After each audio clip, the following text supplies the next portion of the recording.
સુરતના ભટાર વિસ્તારમાં રહેતા 72 વર્ષીય વૃદ્ધ મુકેશભાઈને 26 દિવસ ડિજિટલ અરેસ્ટ કરી તેમની પાસેથી લગભગ 1.48 કરોડ રૂપિયા પડાવી લેવામાં આવ્યા અને આ ડિજિટલ ફ્રોડ કેસમાં જાણીતા કવિ નાનહાલાલ દલપતરામ પરિવારના ઉર્જિત કવિની ધરપકડ કરવામાં આવી છે। 2 જાન્યુઆરીએ એક મહિલાએ વૃદ્ધને સાયબર ક્રાઇમ મુંબઈથી બોલતી હોવાનું કહી વિડીયો કોલ કર્યો અને પછી સીબીઆઈ હેડ સતીશ નિકમના નામે ડિજિટલ અરેસ્ટ કરાયાનું જણાવી તેમને ડરાવ્યા। વૃદ્ધને 2 થી 27મી તારીખ સુધી 26 દિવસ સુધી વિડીયો કોલ અને વોટ્સએપથી ડિજિટલ અરેસ્ટ રાખ્યા। મની લોન્ડરિંગ કેસમાં મુંબઈ છત્રપતિ શિવાજી ટર્મિનલથી પકડાયેલા નરેશ ગોયલના બેંક એકાઉન્ટમાં 50,000 ટ્રાન્સફર કરાયા અને વૃદ્ધના આધારથી લીધેલા સિમ કાર્ડથી હિન્દુ ધર્મ અને સરકાર વિરુદ્ધ મેસેજ થયા હોવાનું જણાવી તેમને ડરાવ્યા। ઉપરાંત આ ટોળકીએ તબક્કાવાર 1.48 કરોડ ટ્રાન્સફર કરાવ્યા। ફ્રોડના નાણાં પૈકી 40 લાખ ઉર્જિતના ખાતામાં જમા થયા હતા।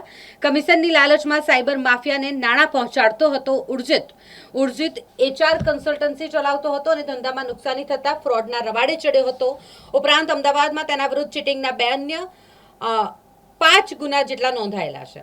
NCCRP પોર્ટલ પર આરોપીના એકાઉન્ટ પર 12 ફરિયાદ નોંધાયેલી છે। ટેકનિકલ સર્વેલન્સના આધારે સુરત સાયબર સેલે ધરપકડ કરી અગાઉ પણ આ કેસમાં આરોપીઓ પકડાયા હતા।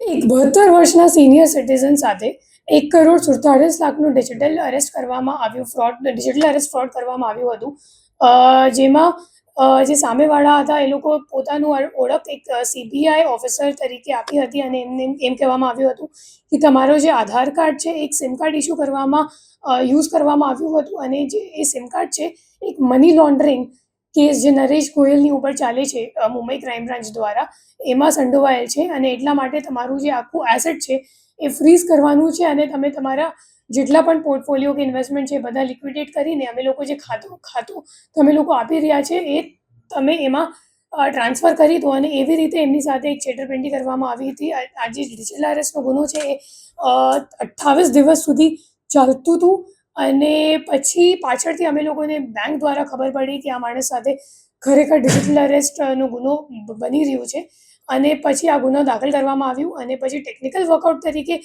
અમે લોકોએ વર્કઆઉટ કરીને ખબર પડી કે એક ખાતું છે આઈસીઆઈસીઆઈ બેંક એકાઉન્ટનું જેમાં 39 લાખ 1,47,00,000માંથી 39 લાખ રૂપિયા અમદાવાદનું આઈસીઆઈસીઆઈ બેંક એકાઉન્ટમાં ટ્રાન્સફર થયું હતું।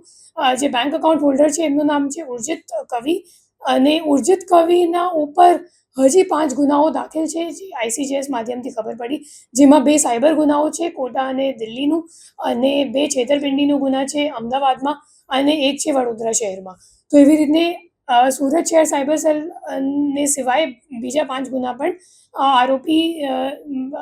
આરોપીની સામે રજિસ્ટર્ડ છે।